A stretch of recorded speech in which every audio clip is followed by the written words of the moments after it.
어머니의 장례식장. 민수 씨는 검은 정장을 입고 어머니 영정 앞에서 끝내 울음을 터뜨렸다. 하지만 장례식장 문 밖에는 아내 수진 씨와 처갓집 식구들은 그림자조차 보이지 않았다. 장례가 끝난 다음 날 변호사 박준호 씨가 어머니의 유언장을 조용히 내밀었다. 민수야, 너에게 500억 건물을 남긴다. 하지만 그보다 더 중요한 건 분노를 이겨내는 용기다. 라는 어머니의 육성이 변호사의 목소리를 타고 전해졌다.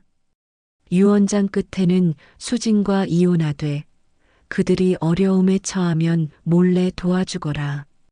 그것이 내가 진짜 어른이 되는 길이다. 라는 문장이 쓰여 있었다. 몇 달 후 수진 씨의 처갓집이 사업 실패로 몰락했고 그들은 한순간에 길거리로 내몰렸다. 민수 씨는 분노 대신 눈을 감고 변호사에게 그들이 알지 못하게 조용히 도움을 주세요. 어머니의 뜻이니까요. 라고 부탁했다. 시간이 흐른 뒤 지은 씨를 만나 따뜻한 미소와 대화를 나누며 민수 씨는 처음으로 진정한 평온을 느꼈다. 지은 씨와 결혼하는 날 민수 씨는 하늘을 바라보며 이젠 어머니가 바라시던 삶을 살고 있습니다라고 속삭였다. 그는 지은 씨의 손을 꼭 잡으며 복수보다 용서가 더 큰 힘이라는 걸 이제야 어머니께 배웠네요. 라며 눈물 섞인 미소로 이야기를 마무리했다. 서울 마포구의 한 장례식장, 검은 비가 내리던 그날 모든 이야기가 시작됐다. 한 남자는 끝내 참아왔던 울음을 터뜨렸고 주변의 침묵이 그 울음소리를 더욱 선명하게 감쌌다. 그날 아무도 몰랐다. 그가 평생을 걸쳐 쌓아온 신뢰와 사랑이 단 하루 만에 무너질 줄은. 그리고 더 몰랐다. 그 무너진 자리에서 새로운 시작이 태어날 줄은. 어머니 장례식 날 여행을 떠난 처갓집, 그리고 그날 이후 500억 건물의 주인이 된 한 남자. 복수 대신 용서를 택한 그의 선택. 여러분은 어떻게 생각하시나요? 오늘의 이야기는 바로 그날 서울 마포구의 장례식장에서 시작된 500억 유산과 용서의 이야기입니다. 영상을 끝까지 시청하시면 단 한 번의 용서가 어떻게 인생을 바꾸는지 알게 될 거예요. 이야기 시작 전에 구독과 좋아요, 알림 설정을 해두시면 앞으로도 이런 감동 실화를 놓치지 않으실 겁니다. 자, 그럼 시작하겠습니다. 서울 한복판, 회색빛 도심 속에서도 묵묵히 제 길을 걸어온 민수 씨는 45세의 건축회사 대표였다. 도면 위에 선 하나에도 진심을 담을 만큼 성실했고 무엇보다 가족을 위해 쉼없이 달려왔다. 어린 시절부터 홀어머니 밑에서 자라며 늘 가난을 이겨내기 위해 몸으로 부딪혀야 했다. 그 시절의 눈물과 고단함은 민수 씨를 단단하게 만들었지만 동시에 마음속 깊은 곳엔 말하지 못한 그리움이 자리 잡았다. 어머니가 한 번도 내색하지 못했던 외로움, 그걸 누구보다 잘 아는 사람은 바로 민수 씨였다. 그런 민수 씨의 곁에는 수진 씨가 있었다. 수진 씨는 세련된 옷차림과 완벽한 메이크업으로 언제나 주변의 시선을 받았다. 표면적으로는 성공한 대표의 아내로서 누구보다 화려한 삶을 살았지만 마음속의 기준은 늘 체면과 돈이었다. 결혼 초반에는 서로의 꿈을 응원하며 웃는 날도 있었지만 세월이 흐를수록 대화의 중심은 따뜻함이 아닌 이익으로 변해갔다. 민수 씨는 그 변화가 두려웠다. 하지만 다툼보다 침묵을 택했고 그 침묵은 점점 벽이 되어 두 사람을 갈라놓았다. 서울 강남의 고급 아파트, 넓은 거실 한가운데에서 서로 다른 방향을 바라보는 두 사람의 모습은 어쩐지 낯설고 공허했다.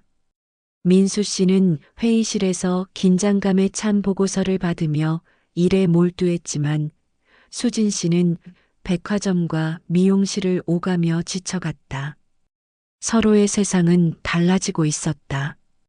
그 사이 어머니는 시골의 작은 마을에서 홀로 지내며 아들의 안부를 걱정했다. 전화 한 통조차 드물어졌지만 어머니는 늘 괜찮다는 말만 반복했다. 그 말이 얼마나 외롭고 슬픈 위로였는지 민수 씨는 그때는 몰랐다.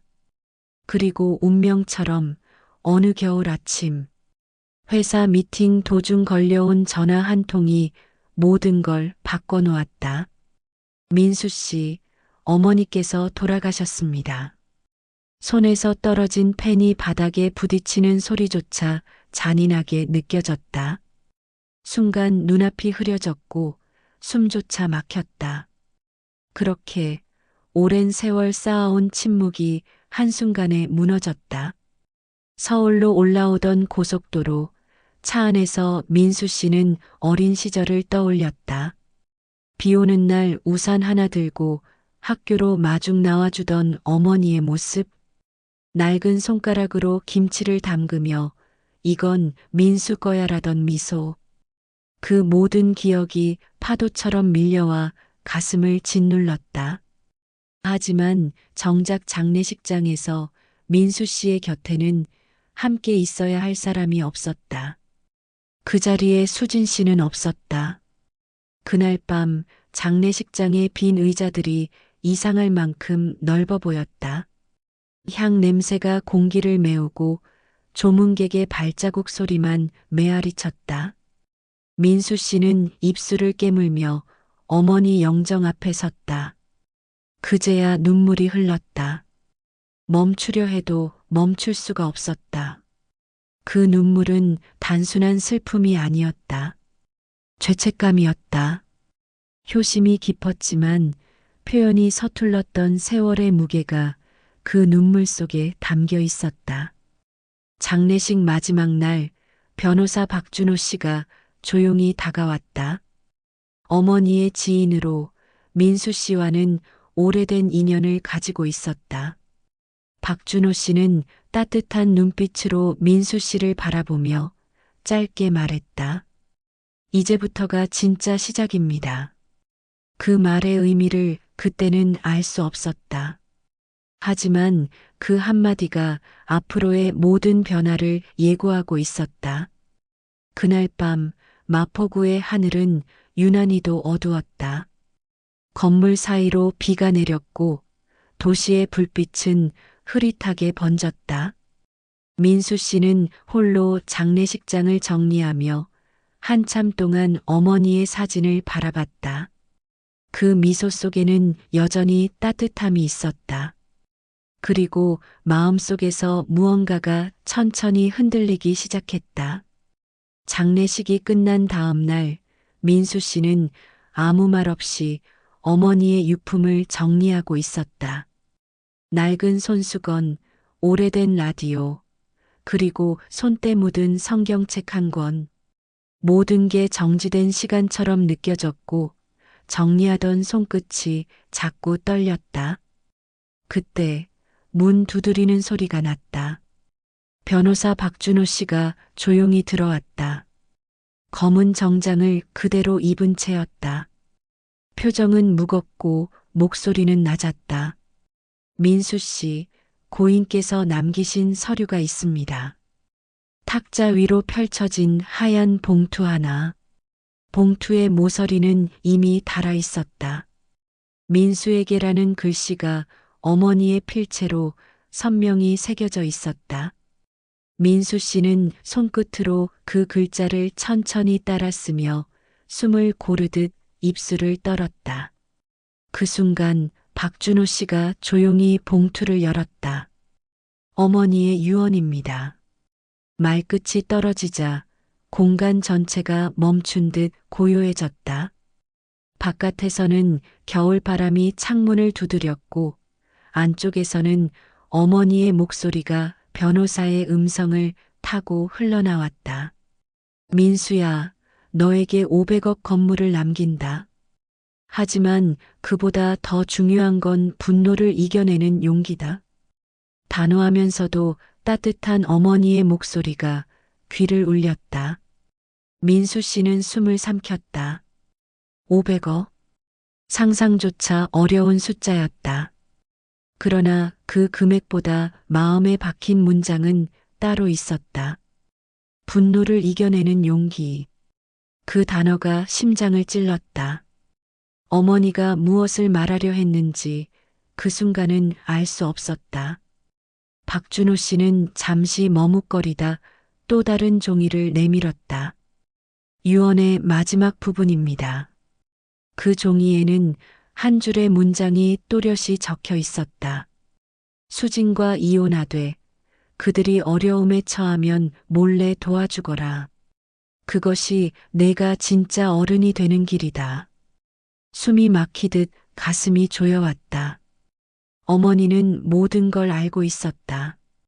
장례식에 나타나지 않은 아내의 행동, 그 침묵 속에서 꺼져가던 민수 씨의 마음까지도 그 모든 걸 알고도 분노보다 용서를 가르치려 했다. 그 순간 민수 씨는 알았다. 어머니는 재산을 남긴 게 아니라 마지막 시험을 남긴 것이다. 그날 밤 사무실로 돌아온 민수 씨는 한참 동안 창밖을 바라봤다. 도시의 불빛이 번쩍이며 어머니의 목소리를 따라 흔들리는 듯 했다. 책상 위에 놓인 유언장은 여전히 조용히 숨을 쉬고 있었다. 이혼하되 도와주거라. 그 문장을 보는 순간 마음속에서 무언가 부서지는 소리가 났다. 잠시 후 휴대전화가 울렸다. 발신자는 수진 씨였다. 오랜만에 듣는 이름. 그러나 그 통화의 첫마디는 싸늘했다. 장례식 끝났지? 여행 일정이 겹쳐서 어쩔 수 없었어. 목소리에는 미안함보다 피로한 냉기가 섞여 있었다. 민수 씨는 아무 대답도 하지 못했다. 통화가 끝나고 난 뒤 방 안의 공기가 달라졌다. 고요한 공간에 어머니의 말이 다시 떠올랐다. 분노를 이겨내는 용기. 그 말이 마치 짙은 그림자처럼 마음을 짓눌렀다. 복수와 용서의 경계에서 한 남자의 싸움이 이제 막 시작되고 있었다. 며칠이 지나도 장례식의 잿빛 공기는 사라지지 않았다. 민수 씨는 매일 새벽까지 회의실에 남아 도면을 붙잡았다. 그림을 그리듯 설계선을 그으면서도 머릿속에는 오직 한 문장만이 맴돌았다. 수진과 이혼하되 그들이 어려움에 처하면 몰래 도와주거라. 그 말이 현실로 다가올수록 마음은 더욱 복잡해졌다. 사람들은 민수 씨, 이제는 마음 추스르세요. 회사도 커지고 500억 건물의 주인이 되셨잖아요. 라고 말했다. 그러나 그 축하의 말들이 하나도 들리지 않았다. 그 건물이 어머니의 마지막 유산이라는 사실이 오히려 짐처럼 느껴졌다. 그 안에는 사랑과 훈계, 그리고 용서라는 무거운 숙제가 함께 들어 있었기 때문이다. 퇴근 후 민수 씨는 한참을 도심의 불빛 속에서 걸었다. 거리마다 사람들이 웃고 떠드는 소리가 들렸지만 그 웃음이 너무 멀게 느껴졌다. 가로등 불빛 아래서 문득 휴대전화를 켰다. 연락처 목록 속 수진이라는 이름을 손가락이 스쳤다. 삭제 버튼을 눌렀다가 멈췄다. 결국 아무것도 하지 못한 채 화면을 꺼버렸다. 집으로 돌아왔을 때 현관은 여전히 차가웠다. 넓은 거실, 반짝이는 대리석 바닥, 고급 가구들. 모든 것이 완벽했지만 그 안에는 온기가 없었다. 수진 씨는 이미 그 집에 머물지 않았다. 장례식 이후 연락도 없었고 남겨진 흔적조차 차가웠다. 며칠 후 우편함에 한 통의 서류가 도착했다. 이혼 조정 신청서. 발신인은 수진 씨의 이름이었다. 그제야 모든 것이 끝났다는 사실이 실감났다. 민수 씨는 종이를 쥔 채 한참을 서 있었다.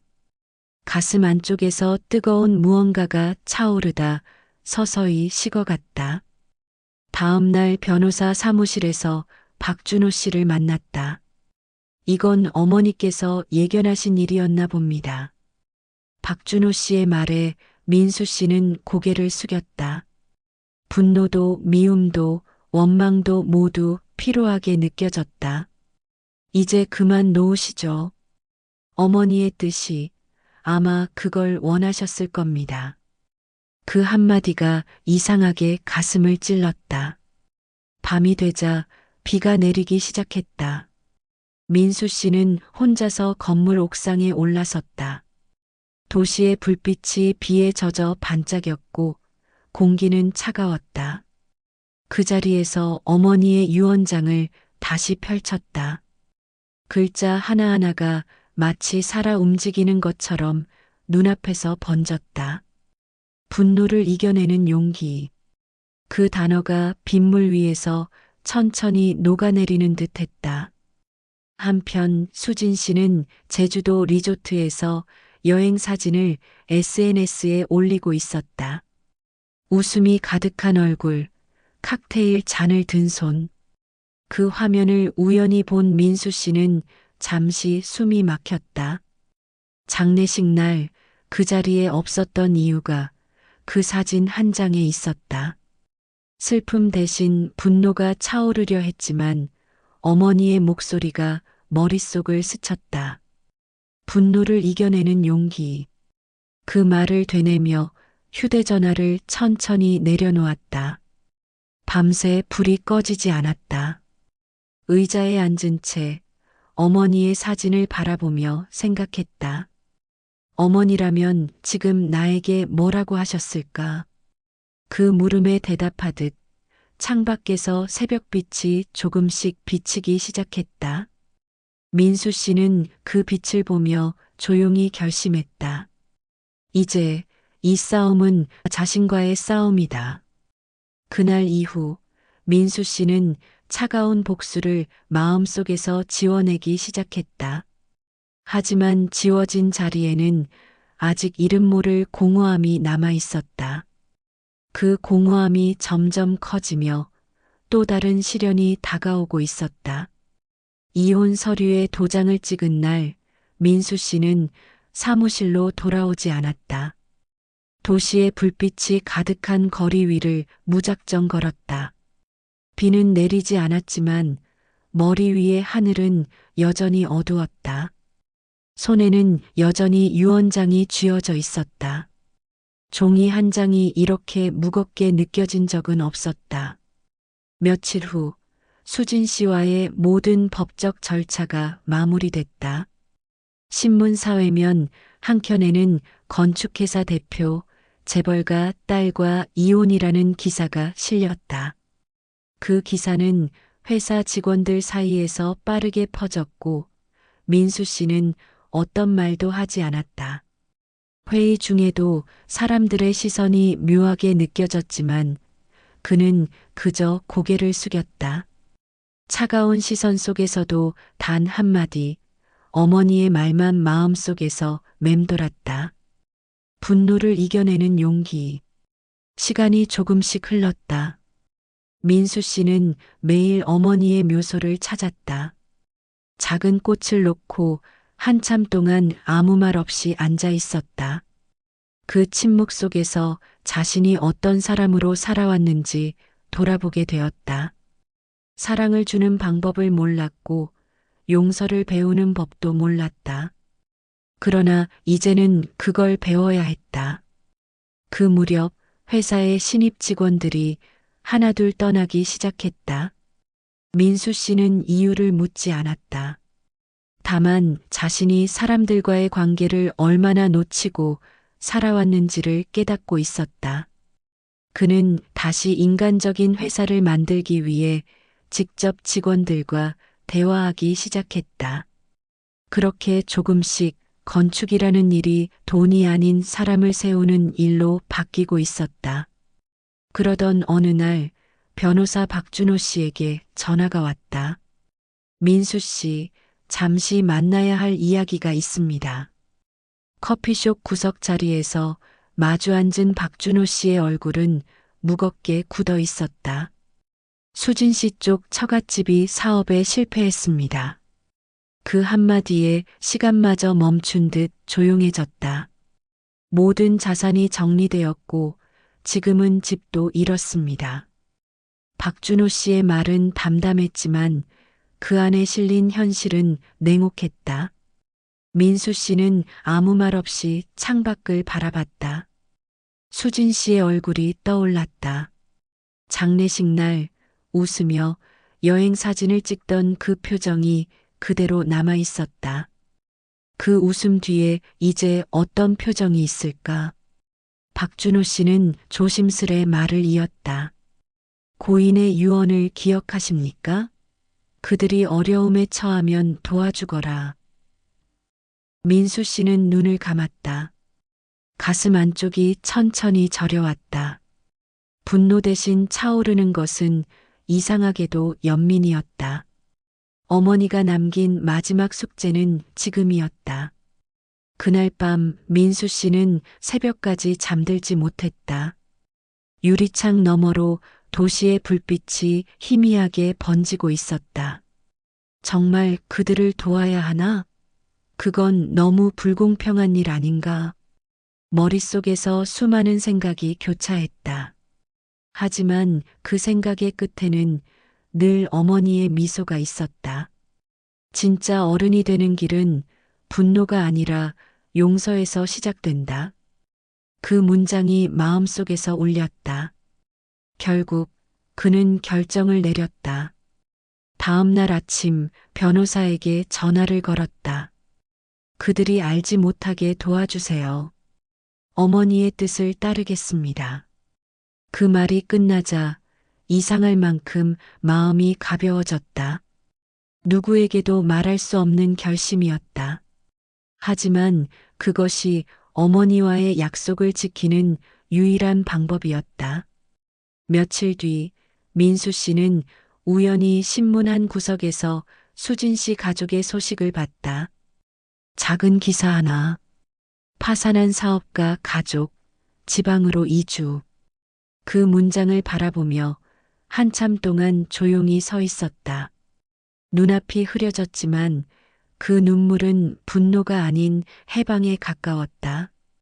그날 밤 민수 씨는 오랜만에 창문을 열었다. 바람이 방 안으로 들어왔고 어머니의 목소리가 귓가에 스며드는 듯 했다. 그래, 잘했다. 그 말 한마디가 들린 듯 마음 깊숙이 따뜻한 무언가가 흘러들었다. 세상은 여전히 차가웠지만 그 안에서 민수 씨는 비로소 평온이라는 단어를 배워가고 있었다. 며칠이 지나고 민수 씨의 선택은 현실이 되어 움직이기 시작했다. 변호사 박준호 씨는 조용히 계획을 실행했다.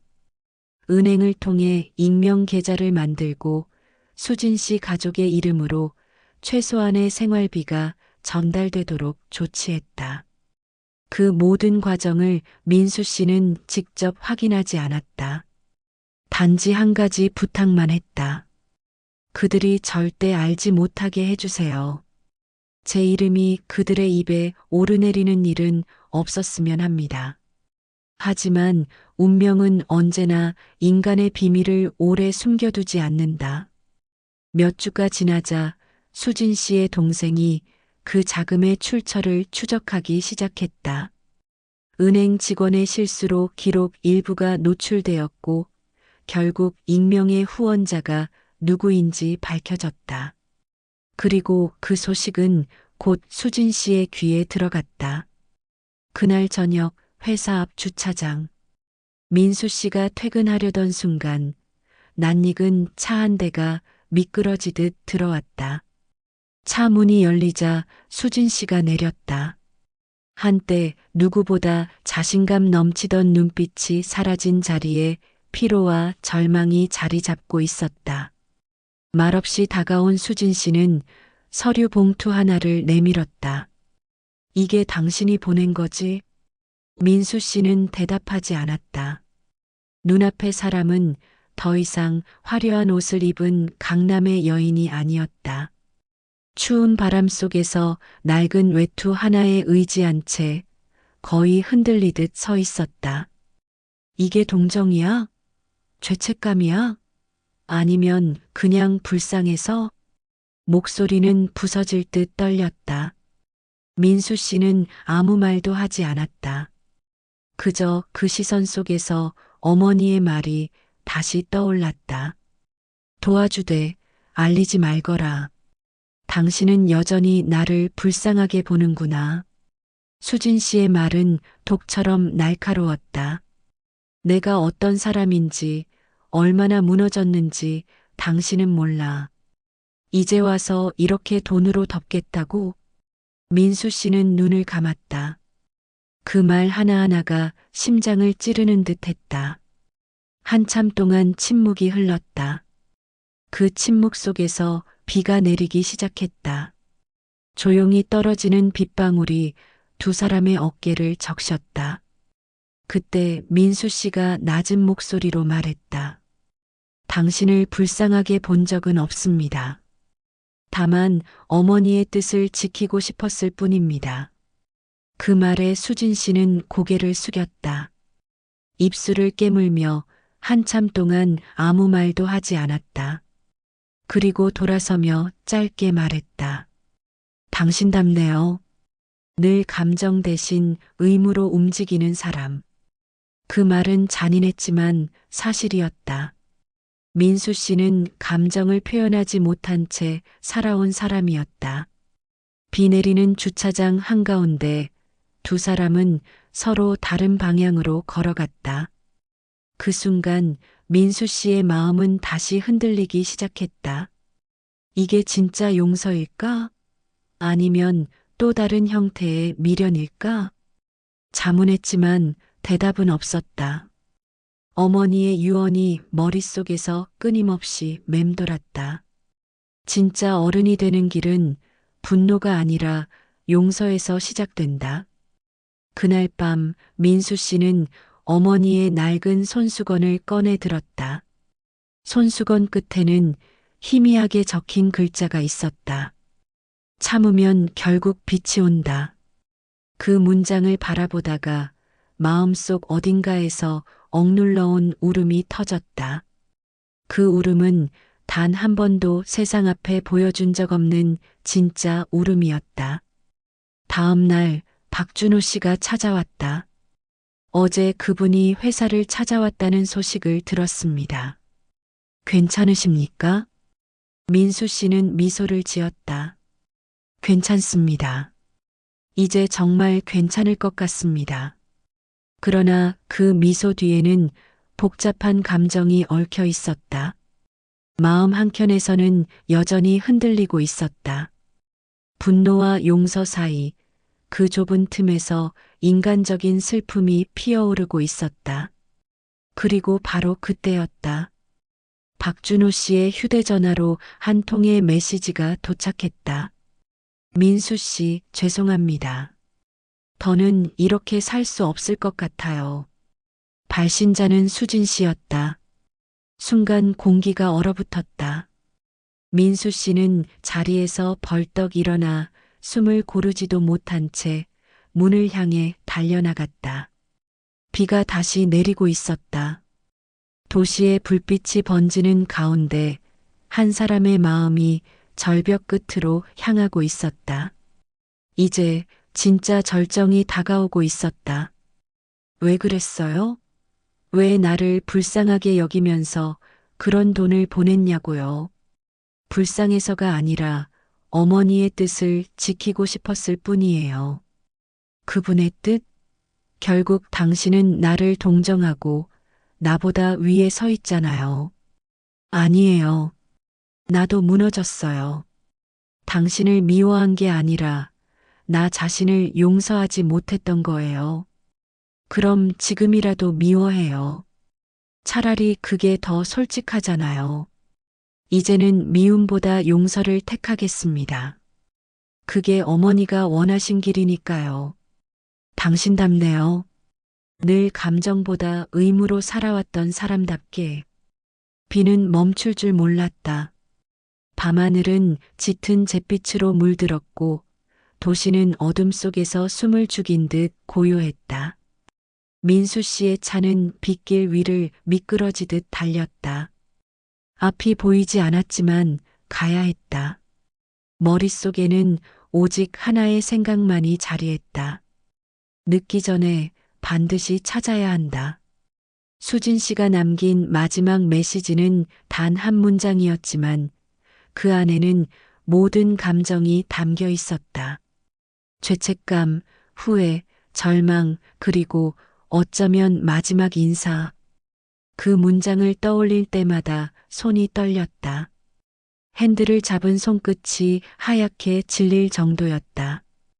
도착한 곳은 한강 다리 근처였다. 비바람이 불어대며 옷이 순식간에 젖어갔다. 멀리서 희미한 형체 하나가 난간 근처에 서 있었다. 그 뒷모습은 오래전 기억 속에서 보던 그대로였다. 자신감 넘치던 사람의 모습은 사라지고 삶의 무게에 짓눌린 어깨만이 남아 있었다. 민수 씨는 천천히 다가갔다. 발소리가 빗소리에 묻혔지만 그 거리마저 영겁처럼 느껴졌다. 가까워질수록 숨이 막혔다. 수진 씨, 그 이름을 부르는 목소리가 떨렸다. 그제야 난간 너머의 몸이 미세하게 흔들렸다. 왜 왔어요? 차가운 공기를 가르며 들려온 목소리는 이미 지쳐 있었다. 이제 다 끝났어요. 내가 가진 것도 믿었던 사람들도 다 사라졌어요. 당신이 남긴 돈으로 잠깐 버텼지만 그게 더 비참했어요. 그 말은 바람처럼 흩어졌지만 한 글자 한 글자 마음속에 박혔다. 민수 씨는 잠시 숨을 고르며 다리 위에 서 있었다. 비는 얼굴을 때렸지만 눈물과 섞여 구분할 수 없었다. 그게 어머니의 뜻이었습니다. 누구를 벌하려는 게 아니라 서로를 구하라는 뜻이었어요. 그 말이 끝나자 수진 씨의 어깨가 미세하게 흔들렸다. 당신은 늘 그래요. 모든 걸 이성으로 해결하려고 하죠. 하지만 나는 감정으로 무너졌어요. 당신은 몰라요. 그게 얼마나 외로운 일인지. 목소리는 점점 낮아졌고 바람이 그 말의 끝을 삼켰다. 민수 씨는 한 걸음 더 다가섰다. 한 발짝, 또 한 발짝. 내가 잘못했어요. 당신을 지켜보면서도 말 한마디 따뜻하게 건네지 못했어요. 그래서 어머니가 그런 유언을 남기신 거예요. 용서를 배우라고. 두 사람 사이의 거리는 이제 몇 걸음 남지 않았다. 그 사이를 가르는 것은 오직 빗줄기뿐이었다. 지금이라도 괜찮아요.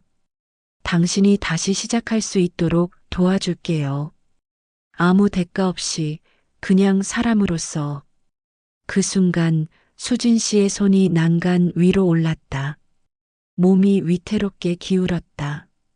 민수 씨는 본능적으로 달려가 손을 붙잡았다. 젖은 손이 서로의 온기를 느끼는 순간 시간마저 멈춘 듯 했다. 두 사람은 그렇게 한참을 버텼다. 비는 여전히 내리고 바람은 거세게 몰아쳤다. 하지만 그들 사이엔 오랜 세월의 오해와 상처가 서서히 녹아내리고 있었다. 민수 씨는 울음 섞인 목소리로 말했다. 이젠 미워하지 않아요. 이제야 어머니의 뜻을 조금은 알 것 같아요.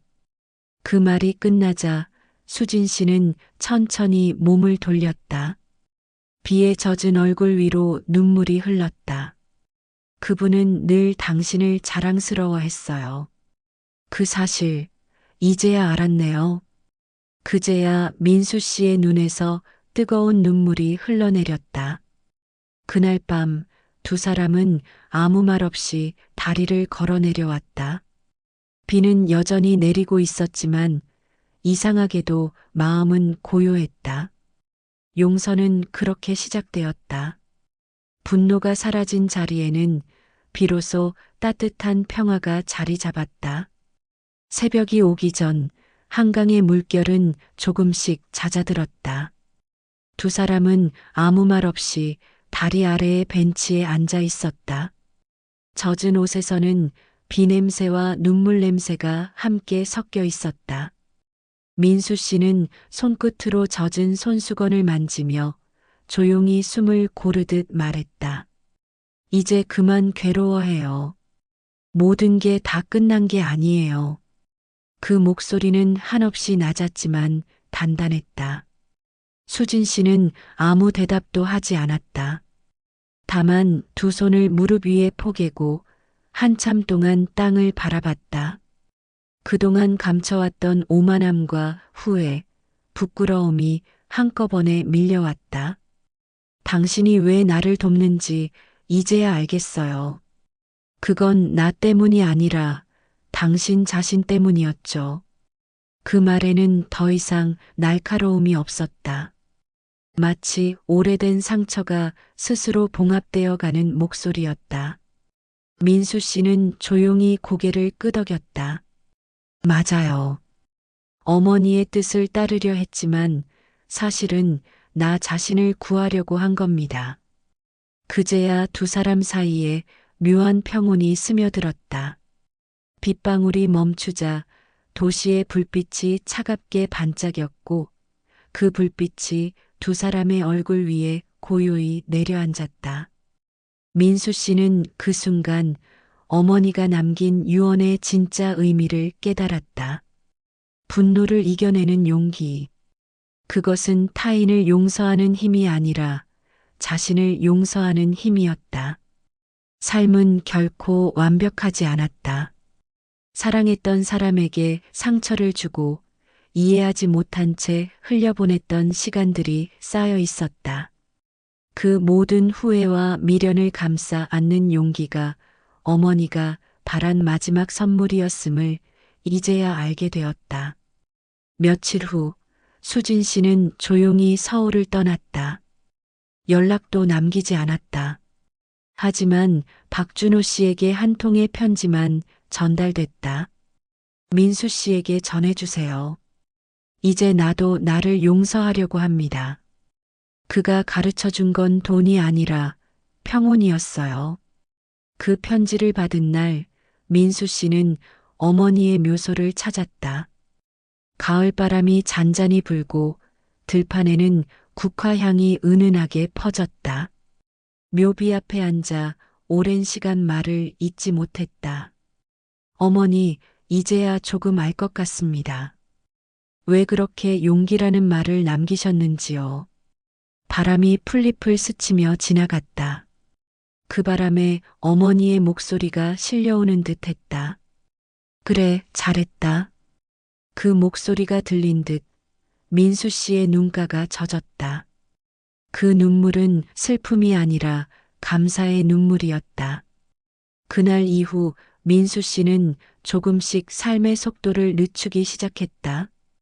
회사에서도 사람들의 이름을 기억하려 노력했고 회의실에서 결과보다 과정을 먼저 칭찬했다.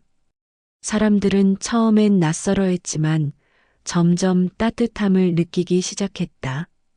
한때 냉정하던 대표의 눈빛이 달라진 것이다. 그러던 어느 날 출판사에서 건축 관련 인터뷰 요청이 들어왔다. 그 자리에 앉아 있던 사람은 지은 씨였다. 잔잔한 미소와 함께 처신사 대신 이렇게 말했다. 기사보다 사람 이야기를 듣고 싶어요. 당신의 건축에는 감정이 묻어 있다고 들었거든요. 그 말 한마디에 민수 씨의 마음이 잠시 멈췄다. 오랜만에 누군가의 진심이 느껴졌다. 인터뷰는 1시간 남짓이었지만 대화는 깊고 부드러웠다. 지은 씨는 무심하게 던진 질문으로 민수 씨의 마음을 어루만졌다.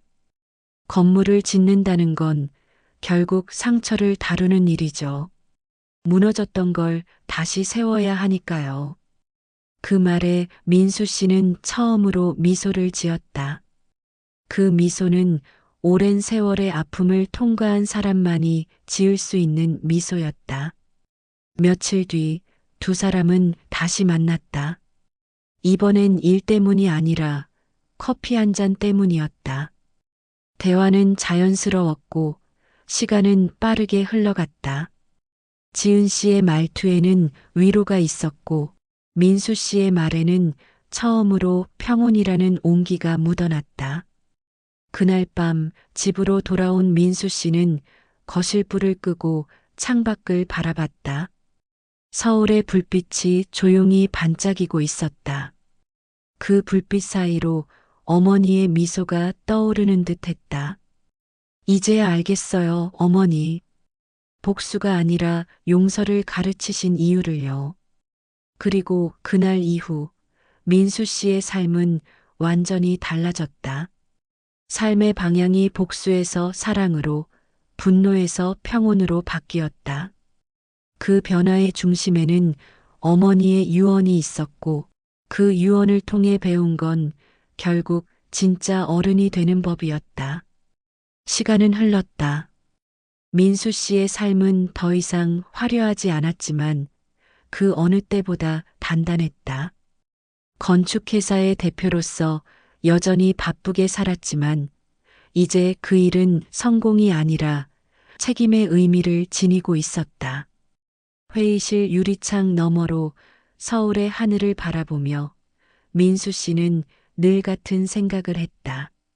누군가를 세운다는 건 건물을 짓는 일보다 어렵다.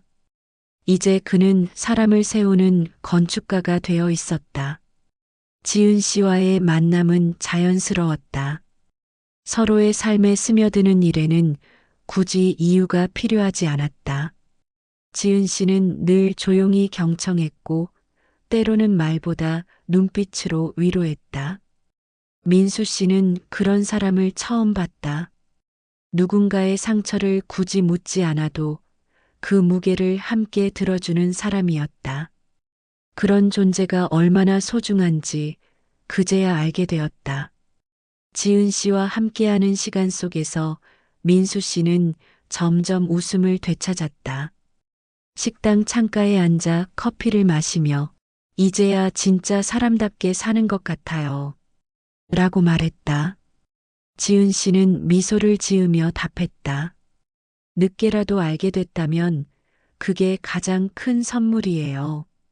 그 짧은 대화 속에는 수많은 시간의 고통과 회복이 스며 있었다. 그 무렵 박준호 씨는 오랜만에 민수 씨를 찾아왔다. 어머님이 남기신 유언의 법적 절차가 모두 끝났습니다. 이제 건물은 완전히 당신 명의가 되었어요. 그 말을 들었을 때 민수 씨는 아무런 기쁨도 느끼지 못했다. 다만 조용히 웃으며 말했다. 이젠 그 건물이 어머니의 기념관이 되면 좋겠습니다. 며칠 뒤 그 건물 1층에는 희은 갤러리라는 이름의 작은 전시 공간이 만들어졌다. 어머니의 이름 한 글자를 따서 지은 곳이었다. 그곳에는 그림과 사진, 그리고 용서와 평온을 주제로 한 작품들이 전시되었다.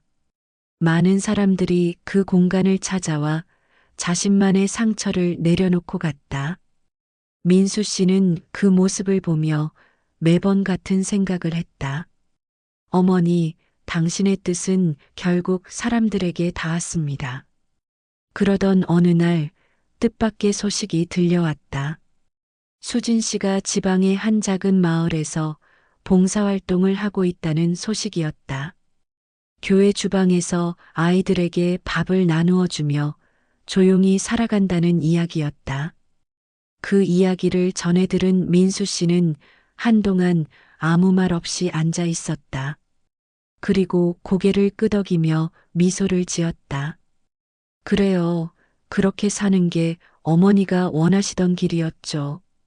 그날 밤 민수 씨는 창가에 앉아 하늘을 올려다봤다. 어머니의 사진이 걸려 있는 벽에는 따뜻한 조명이 비쳤다. 그 빛이 방 안을 감싸며 마치 어머니가 곁에 있는 듯 했다. 그는 조용히 속삭였다. 이제야 알겠어요. 용서는 상대를 위한 게 아니라 나 자신을 자유롭게 하는 길이었어요. 그 말이 끝나자 마음속 깊은 곳에서 묵직한 무언가가 사라지는 듯 했다. 오랫동안 눌러왔던 죄책감, 후회, 미련이 모두 흩어져 갔다. 대신 남은 건 평온이었다. 그 평온 속에서 그는 오랜 세월 어머니가 바라던 진짜 어른으로 거듭났다. 그리고 마침내 계절이 바뀌고 봄이 왔다. 햇살이 따뜻하게 내리쬐는 날 민수 씨와 지은 씨는 작은 결혼식을 올렸다. 하얀 국화와 들꽃이 장식된 정원에서 두 사람은 서로를 향해 고개를 숙였다. 민수 씨는 손을 꼭 잡으며 말했다. 이젠 어머니가 바라시던 삶을 살겠습니다. 그 말에 지은 씨는 조용히 눈을 감고 고개를 끄덕였다. 하늘은 맑았다. 바람은 부드럽게 불었고 구름 사이로 햇살이 비쳐 두 사람을 감쌌다. 그 순간 어머니의 목소리가 마음속 깊은 곳에서 들려오는 듯 했다. 이제야 내가 웃는구나. 민수 씨는 하늘을 바라보며 속삭였다. 네, 어머니. 이제 정말 괜찮아요. 그날 이후 삶은 완전히 달라졌다. 화려한 것 하나 없이 소박했지만 그 안엔 진심이 있었다.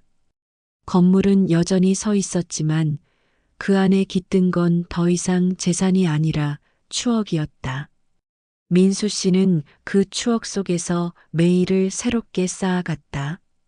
그리고 매일 밤 어머니의 사진 앞에서 같은 말을 남겼다. 용서하겠습니다. 그리고 사랑하겠습니다. 결혼식이 끝난 지 며칠 후 봄비가 잠시 내렸다. 민수 씨는 지은 씨와 함께 갤러리 앞을 천천히 걸었다.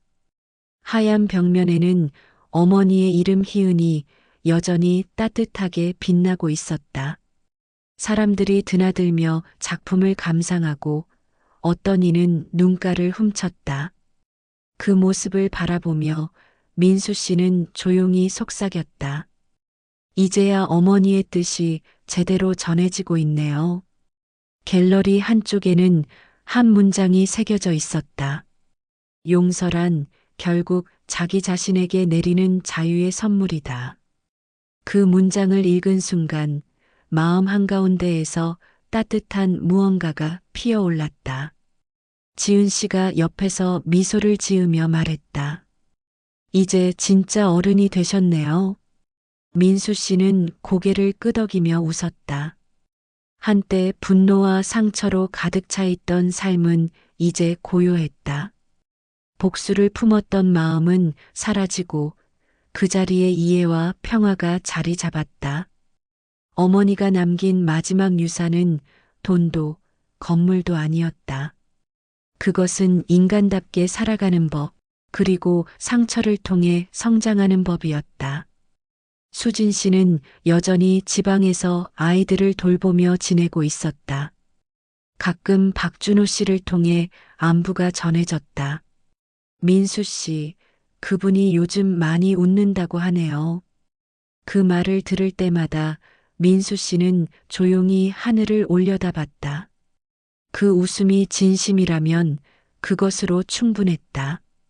세월이 흐르고 희은 갤러리는 이제 많은 사람들의 쉼터가 되었다. 건축가 민수 씨의 이름은 어느새 사람을 세우는 사람으로 불렸다. 그는 건물보다 사람의 마음을 세우는 일을 더 자랑스럽게 여겼다. 그가 그 길을 걷게 된 이유, 그 모든 시작은 어머니의 한마디에서 비롯되었다. 분노를 이겨내는 용기. 어느 저녁 지은 씨와 함께 갤러리 옥상에 올랐다. 노을이 천천히 건물 사이로 스며들고 있었다. 붉게 물든 하늘 아래 민수 씨는 속삭였다. 이젠 어머니가 바라시던 삶을 살고 있습니다. 지은 씨의 손을 잡은 채 하늘을 바라보았다. 바람이 부드럽게 불고 그 바람 속에서 어머니의 웃음소리가 들리는 듯 했다. 복수보다 용서가 더 큰 힘이라는 걸 이제야 배웠네요. 그 말이 바람에 실려 사라지자 세상은 잠시 멈춘 듯 고요해졌다. 햇살이 점점 희미해지고 도시는 천천히 불빛을 켜기 시작했다. 그 불빛 하나하나가 어머니의 마음처럼 따뜻하게 빛났다. 이야기의 끝은 그렇게 잔잔했다. 눈물로 시작된 삶이 미소로 마무리되고 절망으로 엉킨 인연이 용서로 풀어졌다. 남겨진 것은 오직 한 가지였다. 인간으로서의 품격, 그리고 사랑. 여러분은 어떻게 생각하시나요? 분노보다 용서를 택한 민수 씨의 선택, 그 결심이 진정한 구원이었다고 생각하시나요? 댓글로 여러분의 생각을 남겨주세요. 오늘의 이야기가 마음에 닿았다면 구독과 좋아요, 그리고 알림 설정 부탁드립니다. 여러분의 한 클릭이 다음 감동 이야기를 이어갈 큰 힘이 됩니다. 함께 해주셔서 감사합니다. 노을빛 인생 실화극장이었습니다.